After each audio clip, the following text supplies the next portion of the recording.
Hey guys, welcome back to the channel. This is Corey from Corey's Tech Time, and today we're looking at the Sony WH XB910Ns. So I picked up these headphones earlier this week and I definitely have some thoughts about them. The price on these are regular priced at $249. I got these for $149, which is like $100 off. There was a sale on Best Buy, which is the reason why I picked them up. But before we get into the headphones, let's look at what comes in the case. So with the case, we have 3.5 to 3.5 headphone jack. I do like that.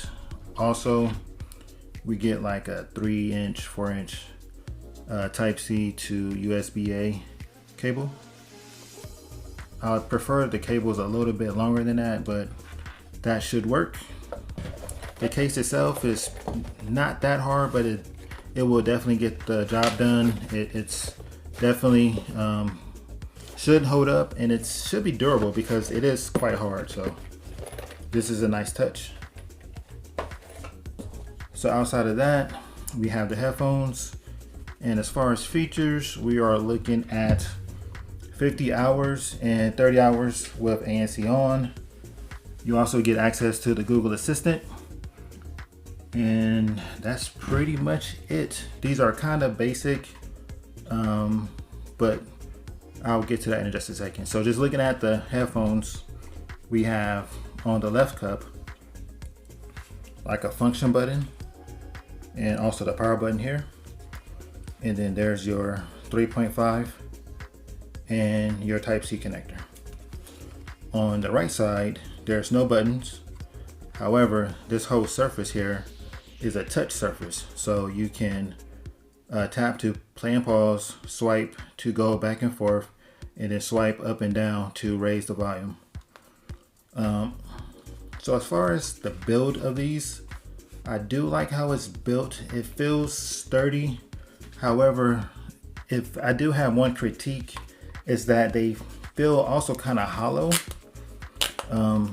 It's not like they don't creak or anything, which is good, but like the plastic is kind of soft and it's kind of hollow. I wish they would have went with a different material or maybe a harder plastic, but it is what it is. As far as comfort, you get these air cups. You get some pretty good cushion. They do feel pretty good on the head, I must say. Also at the top, you get some cushion as well, which is nice. There's no cushion on the sides. The band itself, it feels like it's, I was gonna say metal, but it's like a hard plastic.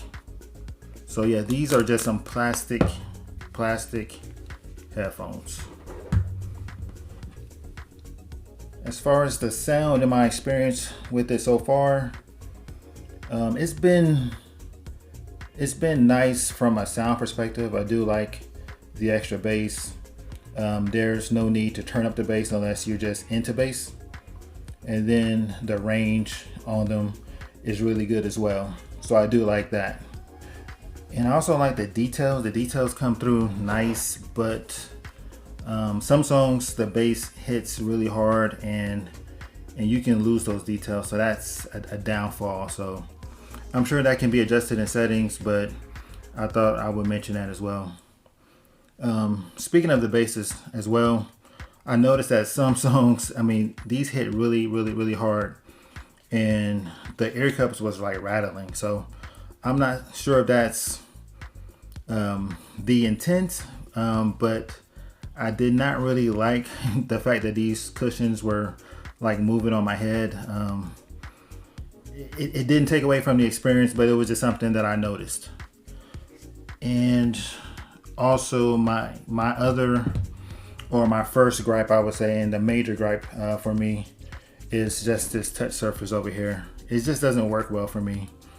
My biggest issue is getting it to play and pause properly. It does skip tracks fine. It does go up with the volume and go down with the volume okay.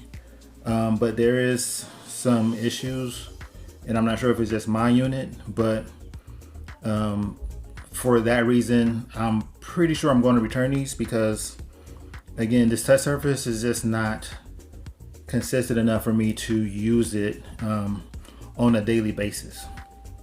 So I was just really trying to test out something different from like JBL. I've been heavy on JBL headphones for some time now, and I wanted to give Sony like another try.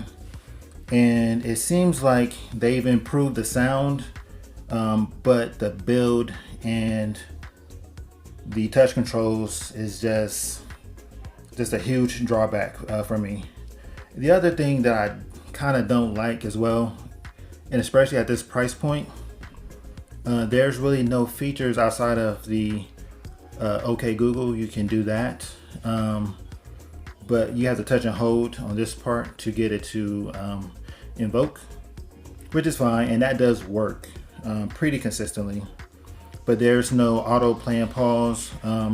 It does power off automatically, but that's pretty much it. I mean, for these to be $250 and not have features that are pretty common now, especially in 2022, is kind of a letdown. But for me, what works is the sound quality. The bass is really good. I like the range, and I like just the overall, just the sound quality that Sony gives. So yeah, that's my review. These will more than likely go back, and maybe I'll try out some more Sony headphones, but these just did not do it for me. So that's it for this one, guys. If you have any questions, feel free to leave them in the comment section below. And with that, I will see you in the next one. Peace.